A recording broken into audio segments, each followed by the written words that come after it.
A cat made the acquaintance of a mouse and went on at such length about her feelings of love and friendship that the mouse finally consented to set up housekeeping with her.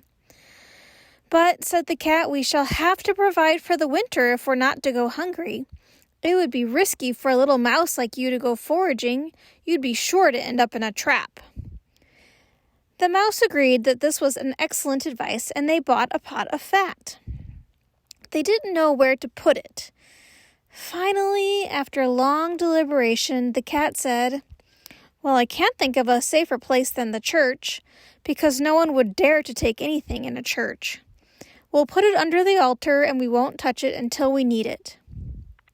So the pot was hidden away, but it wasn't long before the cat felt a craving for it and said to the mouse, "By the way, friend mouse, I've been invited to a christening. My cousin has given birth to a baby boy, white with brown spots, and I'm to be the godmother. Let me go out today, and you do the housework by yourself." "Well, yes, of course," said the mouse. "Go by all means, and if they give you something nice to eat, think of me. I only wish I could have a taste of that sweet red childbed wine." But it wasn't true. The cat had no cousin and hadn't been invited to any christening. She went straight to the church, crept over to the fat, and licked off the top. Then she went for a stroll on the rooftops, looking for opportunities. After that, she stretched out in the sun and wiped her whiskers every time she thought of the fat. It was evening when she finally got home. "Well," said the mouse, "there you are again. I bet you had an enjoyable day." "Not bad," said the cat. "What name did they give the baby?" the mouse asked. "Top Off," said the cat very dryly. "Top Off?" the mouse exclaimed. "That's a strange and unusual name. Is it customary in your family?" "What's so strange about it?" said the cat. "It's no worse than Crumb Thief, as your godchildren are called." It wasn't long before the cat had another craving. She said to the mouse, "You have to do me a favor and attend to the housekeeping by yourself. I've been asked to another christening, and I can't refuse because the child has a white ring around its neck."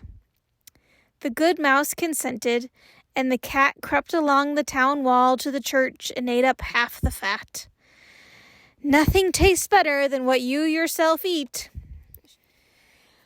Soon the cat's mouth watered again for the delicacy. "All good things come in threes," she said to the mouse. "I'm to stand godmother again. The child is all black with white paws. Otherwise, it hasn't a single white hair on its whole body. That only happens once in several years. You'll let me go out again, won't you?" "Top Off, Half Gone," the mouse replied.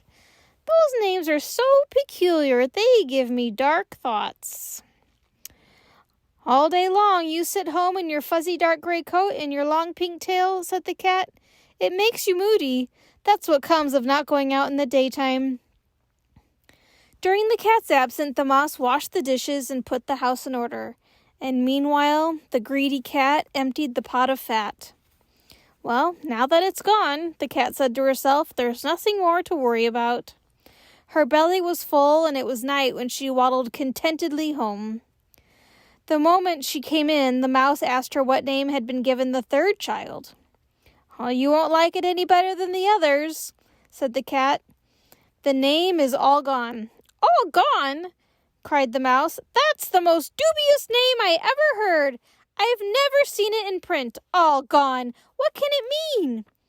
She shook her head, rolled up in a ball, and went to sleep. After that, no one invited the cat to any more christenings, but when winter came, there was nothing more to be found out of doors.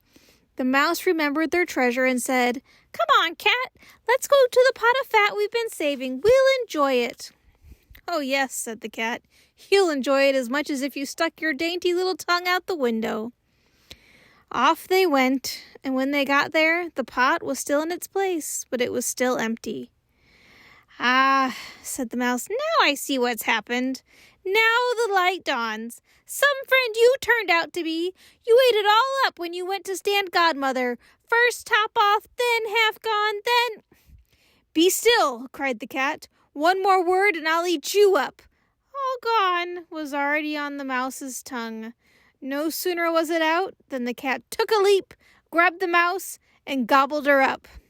You see how it is. That's the way of the world.